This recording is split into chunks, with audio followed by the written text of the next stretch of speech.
Tervitus! Seekord tervitan teid Austriast, Viini metsadest ja mul on hea meel, et võime jätkata Luuke evangeeliumi lugemist. Ja täna oleme jõudnud Luuke evangeeliumi 13. peatükini, mis on väga kaasaegne. Selles on terve hulk küsimusi, millega seisame ka meie täna silmitsi. Peatükk algab kohe küsimusega õiglusest ja õigupoolest sellest, miks mõned inimesed peavad surema ootamatult, hukkuma ebaõiglaselt ja jätma õhku terve hulga probleeme selles mõttes, et miks need inimesed, miks just nemad pidid surema, eriti kui tegemist on kas võimu kuritarvitamisega, tegemist on mingisuguse terroriaktiga, tegemist on kohutavate õnnetustega, mis rabavad meid. Ja Jeesus juurde tullakse ka. Küsitakse, et miks Pilatus tappis need galilealased, kes olid tulnud tõenäoliselt Jeruusalemma templisse ohvreid tooma. Kas seal tekkis mingisugune arusaamatus, kas seal tekkis mingisugune vastasseis, kas seal tekkis mingisugune mäss või ülestõus, me ei tea seda.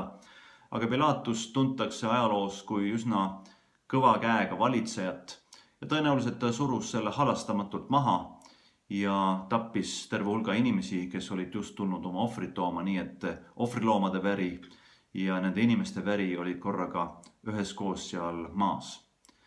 Ja Jeesus ei vasta tegelikult sellele küsimusele konkreetselt. Miks üks konkreetne inimene peab surema konkreetsetes oludes ja miks sellised asjad üldse juhtuvad? Aga Jeesus toob meid alati suurema pildi juurde ja ta vaatab elu palju laiemalt ja ta ütleb, et lõpuks kõigele vaatamata on elus surm paratamatu. Me kõik oleme surelikud. Ja surelikud oleme me sellepärast, et me oleme patused inimesed. See maailm on patuga rikutud. Ja selle maailmas on väga palju kurjust, mis ka põhjustab surma. Ja küsimus ei ole mitte selles, et millal ja kus ja kelle käe läbi või mismoodi me sureme. Vaid küsimus on, kellena me sureme. Milline on meie seesmine suhe Jumalaga. Ja Jeesus ütleb, et täpselt samamoodi on Silohi torni kokkukukkumise lugu. See oli Jeruusalemmas üks värava tornidest. Ja korraga ta lihtsalt kukub kokku ja osad inimesed satuvad seal all olema. Ja samamoodi inimesed küsivad, et miks just need inimesed pidid sellel hetkel seal olema. Aga Jeesus ütleb, et ka nende puhul ei ole küsimus sellest, kes nad olid ja miks, vaid milline on nende inimeste suhe Jumalasse.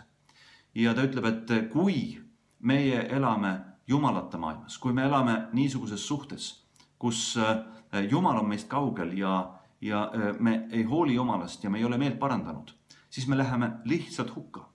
Nii nagu inimesed, kes hukkusid seal terroriakti keskel või selle võimu kuritarvitamise keskel või kohutavates õnnetustes. Aga kui me elame koos Jumalaga, siis me astume ka surmajärgselt Jumala ette ja võime tema armule lootas elada igavesti koos. Ja kord Tolstoi käest küsiti niimoodi, et kas tema teab öelda, mis tuleb pärast surma. Ja Tolstoi ütles, et ma ei tea, mis tuleb pärast surma, aga ma tean, kes tuleb pärast surma. Kui ma olen elanud koos Jumalaga selles elus, siis ma võin olla veendunud, et Jumal tuleb mulle järgi ka siis, kui tuleb surmatund. Ja ta viib mind enda juurde ja ma võin elada igaveses osaduses temaga. Niisiis, me elame maailmas, kus on väga palju küsimusi ja väga palju ebaõiglust. Aga Jeesus viib meid suurema pildi juurde ja ütleb, et me ei saa alati teada, me ei võigi teada, millal me sureme, kuidas surm üldse tabab seda maailma. Aga küsimus on, mida me võime teada, on see, et milline me suhe Jumalasse. Ja kui me temaga loome rahu ja elame temaga osaduses, siis me teame, et surm ei tee meile kahju, vaid me elame igavesti üheskoos Jumala osaduses. Nüüd Jeesus liigub edasi selles mõttekäigus ja ta räägib sellest, et niisugust armuaega ei ole antud meile lõputult. Ta räägib tähendamissõna viigipuust, mille aednik on istutanud ja aia omanik ütleb, et see viigipuu ei kanna vilja. Pole mõtet seda hoida enam. Ja siis tekib nagu arutelu, et kas jätta teda veel või mitte jätta. Ja Jeesus näitab, et kui niisugune puu, mis vilja ei kanna, jäetakse veel aeda mõneks aastaks, siis see on nagu armuaeg. See on aeg, mis on antud lihtsalt selleks, et hakkaks vilja kandma. aga lõputult seda puud ei saa hoida. Kui ta ei kanna vilja, siis lõpuks ta peab hukkuma, hävima, surema, põletatama. Ja Jeesus toob selle ka juutide keskele, selle mõtte Iisraeli riigi keskele. Ta toob selle meie maailma täna, ka meie Eesti riiki ja sinu ja minu ellu. Ja ütleb, et Jumal ootab ka sinu elus ja meie elus tegelikult seda, et me hakkaksime elama õiget ja head vilja kandes. Aga see ootus ei ole lõputu. Ühel hetkel see surmaseadus tabab ka meid. Ja küsimus on, mida me teeme siis oma eluga selles maailmas, siinpoolsuses. Ja see määrab ka selle, kui kaua me oleme elus, kuidas meie jätkusuutlikkusega on ja kas me elu kannab head vilja või mitte. Jeesus näitab ise, et tema kasutab oma aega, seda armuaega, mis tal oli antud. 3 aastat selles maailmas. Ta kasutab selleks, et inimesi päästa, inimesi aidata. Ja ta astub ühe naise juurde, keda on saatan oma kurjude jõududega ja väga raske haigusega saanud siduda ja kannatama panna ja valu kogema. Ja ta on otsinud lahendusi, aga ta ei ole leidnud ja ta päästab selle naise välja. Ja Jeesus kutsub sellega ka meid täitma niisugust missiooni, mis aitab inimesi välja tulla saatana kammitsetest, nendest püünistest, nendest ahelatest, kus inimesed on seotud, olgu füüsiliselt, olgu sõltuvustega seoses, olgu oma hingeelus, olgu suhetes või vaimumaailmas tervikuna. Jeesus ise astub esimese sammu selles loos. Vahel tulevad tema juurde teised abi paluma, aga siin ta astub ise esimese sammu, et päästa inimest ja aidata. Ja siis ta ütleb, et see ongi Jumala riigi avaldumine. Jumala riigi avaldumine ei ole kohe nagu väga suurtes asjades ja imelistes tegudes, vaid see on nagu üks seeme, mille sa külvad. Ja see hakkab elunema, ta hakkab vilja kandma, ta hakkab taime ajama ja lõpuks sellest võib kasvada suur puu ja isegi terve elukooslus, kus kõik elu saab nagu ära mahtuda.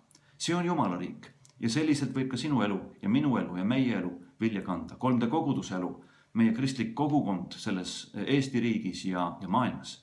Samamoodi ta ütleb, et Jumala riik avaldub nagu üks haputaigen, nagu üks taigen, milles on eluvägi, milles on see pärmi nagu vägi viia kõik tegelikult apnema.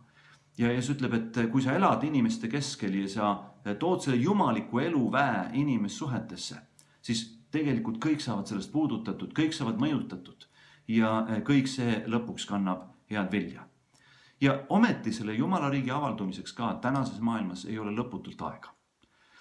Seda aega ei olnud ka Jeesuse jaoks. Teda hoiatatakse, öeldakse, et Jeesus on poliitilised rühmitused, on valitsejad, kes tahavad tegelikult surma saata. Jeesus ütleb, et võib-olla mul antud aega 1, 2, 3 päeva, aga ma kasutan isegi seda aega selleks, et päästa inimesed, aidata neid välja, et viia Jumala riik nendeni. Ja Jeesus ütleb, et ka Jeruusalemma linnal, kus teda hukatakse ja kus teda surma mõistetakse ja kus lõpuks talle nagu elusaatus määratakse. Ka Jeruusalemma linnal ei ole lõputult aega. Aastal 70 ajaloolased teavad, Jeruusalemm hävitatakse. Ja Jeesus ütleb, et see aeg, mis talle on antud praegu, ei ole lõputu. Ka meie Eesti riigil, ka meie rahval, ka meil endil ei ole lõputult aega. Aga see, mis meil on antud, kasutagem seda nõnda, et Jumala riik tuleb esile, et inimesed saavad päästetud kurjaküüsist. Ja et kui me sureme, me võime tõesti osaduses Jumalaga minna rõõmsalt tema palge ette ja öelda, siin me oleme teinud, mis me oleme suutnud, ole meile patustele armuline. Õnnistajad pühapäeva teile kõigile!